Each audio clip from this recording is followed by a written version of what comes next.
Bom, eu vou ler o 26 e o 27 e vou dar o intervalo que o Lacan deu. Com efeito, como haveria a fala de esgotar o sentido da fala? Ou, para dizê-lo melhor, com o logicismo positivista de Oxford, o sentido do sentido, a não ser no ato que o gera. Só pode esgotar num próprio ato que o gera. Esse tal de positivismo de Oxford é o seguinte, é um movimento que começou lá na Europa, lá pelos meios da Áustria. Esse movimento cresceu muito, ficou internacional, depois ele minguou, provavelmente talvez por causa de questões políticas, e foi parar na Inglaterra. E o David Hume faz uma oposição radical à epistemologia kantiana. E ele fala, a concepção científica do mundo não reconhece qualquer conhecimento incondicionalmente válido obtido a partir da pura razão. Quaisquer juízos sintéticos a priori. A tese fundamental consiste precisamente na rejeição da possibilidade de conhecimento sintético a priori. Tem que ter uma coisa analítica. Esse movimento que nasceu na Europa e foi parar na Inglaterra, conforme eu falei para vocês, ele veio depois a influenciar Einstein, por exemplo, que precisou usar a geometria não euclidiana, injustamente assim chamada. Está aqui o livro do Carlos Tomei, matemático, um super matemático, tá? Carlos Tomei. Esse cara não sei se ele ainda está lá, mas ele era da PUC aqui do Rio, do Departamento de Matemática, um gênio. E ele vai mostrar que Euclides é mais não euclidiano do que tudo.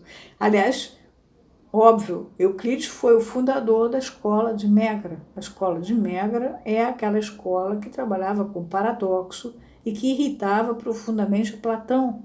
Platão chamava eles, os megáricos, de erísticos, em homenagem às eríneas, porque no paradoxo o tempo inteiro você está questionando a doxa, nos dois aspectos dela, senso comum e bom senso.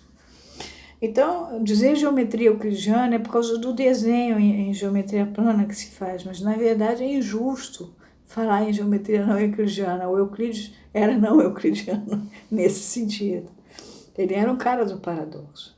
Bom, vai influenciar Frege, vai influenciar Russell, que também é um cara do paradoxo.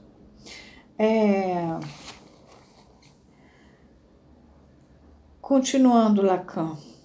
Assim, a inversão goetheana de sua presença nas origens, lembra que o Lacan diz que ainda bem que Freud se afastou de Goethe, onde diz assim, no começo era a ação, inverte-se por sua vez. Era realmente o verbo que estava no começo. E vivemos em sua criação, mas é a ação de nosso espírito que dá continuidade a essa criação, renovando-a sempre. E só podemos voltar as costas para essa ação, deixando-nos impelir cada vez mais adiante por ela. Essa marca que a gente recebeu lá do verbo é que faz a gente dar continuidade à criação, renovando ela sempre. Não tem nada sintético, tudo é analítico na realidade. Nós mesmos só o tentaremos sabendo que é esse o seu caminho. Continua Lacan e termina aqui esse pedaço. Então, só para voltar, o que a gente viu nesse pedaço? A gente viu Lacan tomar a importância do sujeito do inconsciente. E ele vai mostrar que o sujeito inconsciente se expressa através dos sintomas. O que são sintomas? Os sonhos, os lapsus linguae, os atos falhos, os sintomas do neurótico obsessivo, que a gente vê, né? Que isso aqui, tinha aquele filme que foi tão interessante, como não pisava nas pedras pretas e brancas, e tarará, e a ele, é um filme muito interessante. Ele faz muito bem. Esqueci o nome do ator, para variar, nunca lembro o nome de ator. Tem uma porção de coisas esquisitas do neurótico obsessivo, só basta ler o volume 14 do Freud, o inconsciente, que ali está uma festa. E os sintomas histéricos, né, os vômitos histéricos, as tosses histéricas, as entortações histéricas e várias outras coisas que as histéricas apresentam. E tudo isso são expressões do inconsciente que vêm através dos sintomas. E os xistes, justamente, eles têm essa função de dar essa quebra. E Lacan, então, vai pegar como texto principal, para atravessar esse pedaço, o xiste e sua relação com o inconsciente, assim como lá atrás, na fala vazia e na fala plena, ele pegou o Homem dos Lobos, vocês vão ver por quê, basta ler o texto. Ele também se lembra da psicopatologia da vida cotidiana, por quê? Porque é uma festa de sintomas. Então, são todas as expressões do sujeito, do inconsciente, que aparecem através de quê? De seus sintomas. O xiste denuncia o sintoma, por isso quebra o sintoma e faz você rir, porque te liberta, de certa forma. E ele mostra, inclusive, a estrutura. Por que liberta? Porque você tem um outro que está vendo, que nem está ali presente, né?